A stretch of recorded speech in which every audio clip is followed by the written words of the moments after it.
10월 14일 수요일 새벽 기도해 드리겠습니다. 주기도문 드립니다. 하늘에 계신 우리 아버지, 아버지의 이름을 거룩하게 하시며 아버지의 나라가 오게 하시며 아버지의 뜻이 하늘에서와 같이 땅에서도 이루어지게 하소서. 오늘 우리에게 일용할 양식을 주시고 우리가 우리에게 잘못한 사람을 용서하여 준 것 같이 우리 죄를 용서하여 주시고 우리를 시험에 빠지지 않게 하시고 악에서 구하소서. 나라와 권능과 영광이 영원히 아버지의 것입니다. 아멘.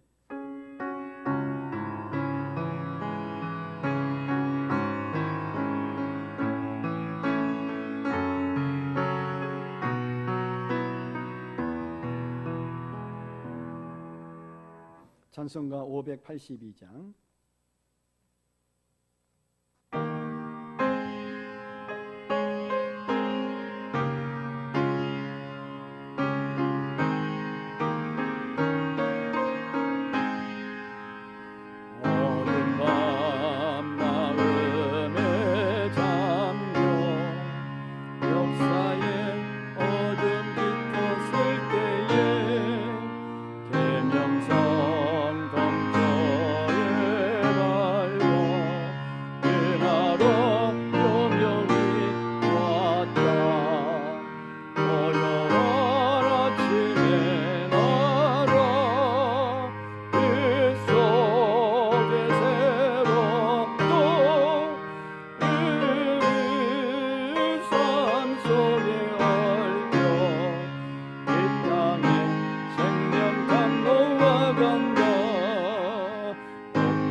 열왕기상 11장 9에서 13절. 솔로몬이 마음을 돌려 이스라엘의 하나님 여호와를 떠남으로 여호와께서 그에게 진노하시니라. 여호와께서 일찍이 2번이나 그에게 나타나시고 이 일에 대하여 명령하사 다른 신을 따르지 말라 하셨으나 그가 여호와의 명령을 지키지 않았으므로 여호와께서 솔로몬에게 말씀하시되 네가 이러한 일이 있었고 또 네가 내 언약과 내가 네게 명령한 법도를 지키지 아니하였으니 내가 반드시 이 나라를 네게서 빼앗아 네 신하에게 주리라. 그러나 네 아버지 다윗을 위하여 네 세대에는 이 일을 행하지 아니하고 내 아들의 손에서 빼앗으려니와 오직 내가 이 나라를 다 빼앗지 아니하고 내 종 다윗과 내가 택한 예루살렘을 위하여 한 지파를 내 아들에게 주리라 하셨더라. 아멘. 오늘 읽은 본문 9절 중반절에 보면 여호와께서 솔로몬에게 2번이나 나타나셔서 다른 신을 섬기지 말라고 말씀하셨습니다. 그리고 10절에 보면 여호와께서는 솔로몬에게 다른 신을 따르지 말라고 여호와 하나님께서 명령하셨지만 솔로몬은 여호와 하나님의 명령에 복종하지 않았습니다. 그러자 열왕기상 11장 9절 앞부분에 보면 여호와께서 솔로몬에게 진노, 즉 분노하셨습니다. 그래서 하나님은요 솔로몬을 징계하시겠다고 선언하셨습니다. 그 징계는 바로 이스라엘 나라를 남과 북으로 분열, 즉 나누겠다고 하셨습니다. 먼저 열왕기상 오늘 본문 11장 11절 중반절에 보면 뭐라고 합니까? 이 나라를 내게서 빼앗아 내 신하, 이 신하가 여로보암을 말하는데요, 내 신하에게 주리라고 하셨어요. 솔로몬이 죽은 후에 나라가 북왕국 이스라엘과 그 다음에 남왕국 유다로 분열되는데요, 여기 나오는 신하가 바로 북왕국 이스라엘의 초대 왕인 여로보암입니다. 원래는 분열되기 전까지 솔로몬의 신하였죠, 여로보암이.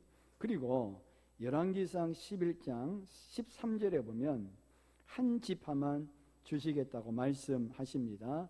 여기 한 지파는 유다 지파를 말합니다. 유다 지파.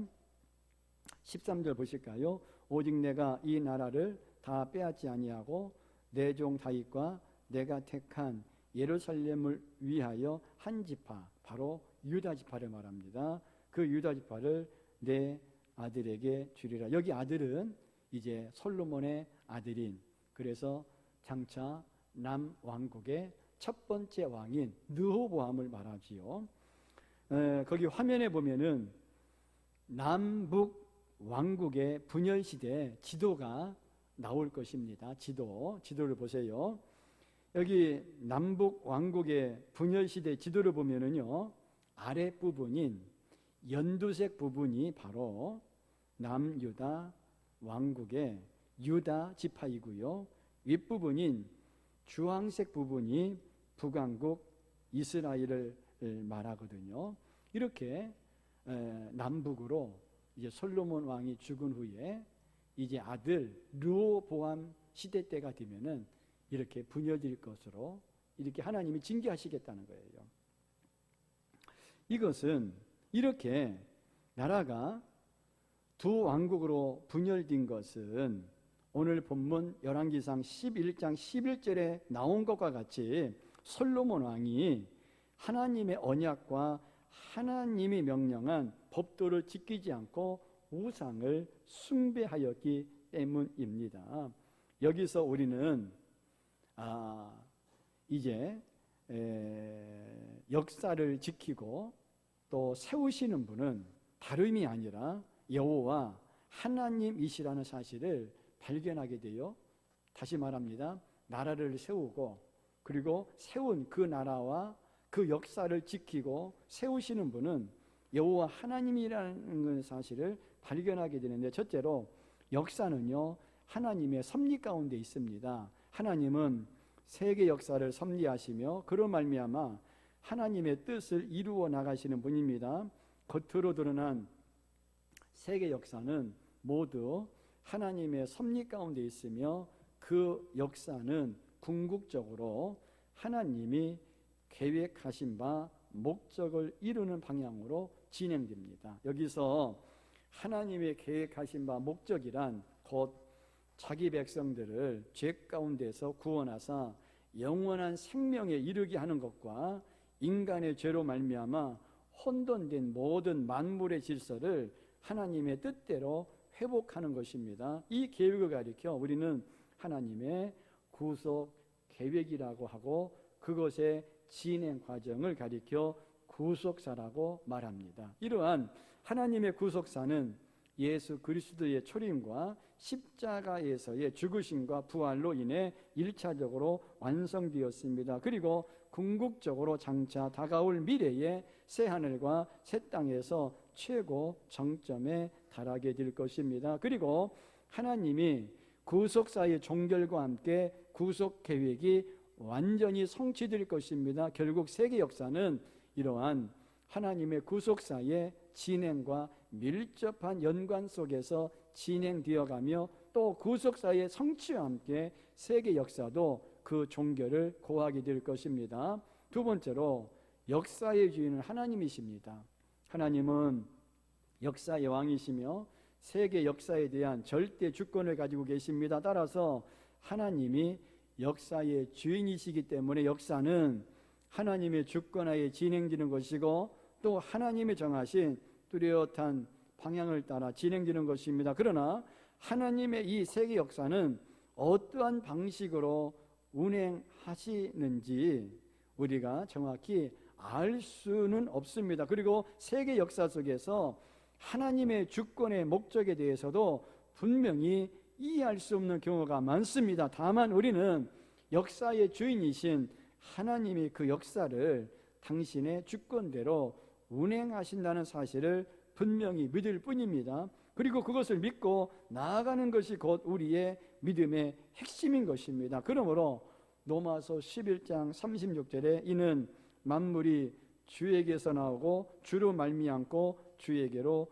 돌아감이라고 했던 바울의 감격에 찬 고백이 우리의 것이 되어야 합니다. 성도 여러분, 세계 역사는 아무런 뜻도 없이 그냥 흘러가는 것이 아닙니다. 그 역사를 주재하는 역사의 주인 하나님이 계시고 하나님은 그리스도 안에서 그의 역사의 목적인 거룩한 뜻을 이루셨습니다. 하나님은 새 하늘과 새 땅을 향해 오늘도 우리 속에서 일하고 계십니다. 그러므로 우리는 이미 그리스도 안에 있는 자로서 하나님의 나라의 온전한 뜻이 이루어질 수 있도록 봉사하고 하나님의 사역에 협력해 나가는 하나님의 종이요 그의 백성으로 살아야 하는 것입니다. 다 같이 기도하겠습니다. 역사의 주인이 하나님이시며 그 가운데 섭리하시는 하나님으로 고백하고 믿게 하옵소서. 그래서 작게는 개인이나 크게는 나라가 오직 역사의 주인이신 하나님의 뜻을 분별하여 죄악을 물리치고 주의 뜻을 이루게 하옵소서. 다 같이 주여 세 번 하며 기도합니다. 주여 주여 주여. 회복시킨 우리의 창조주 그리스도 십자가의 길로 아버지 뜻 이루셨네.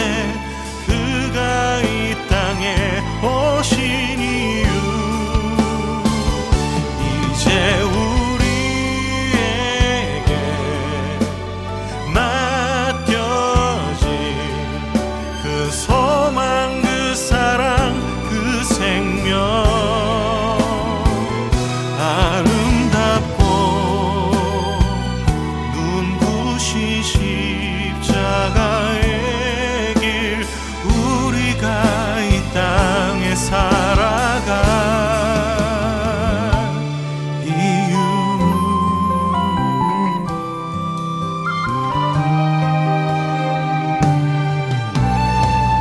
그가 이 땅에 오신 이유 죽어야 살게 되고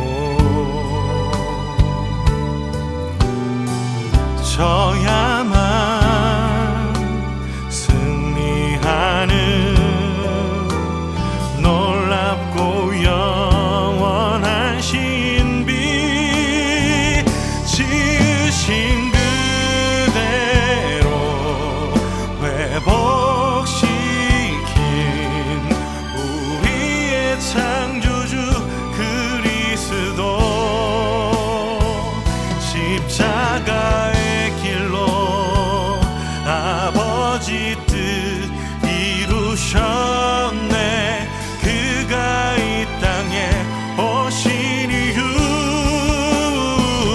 이제 우리에게 맡겨진 그 소망 그 사랑 그 생명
그가 이 땅에 살아가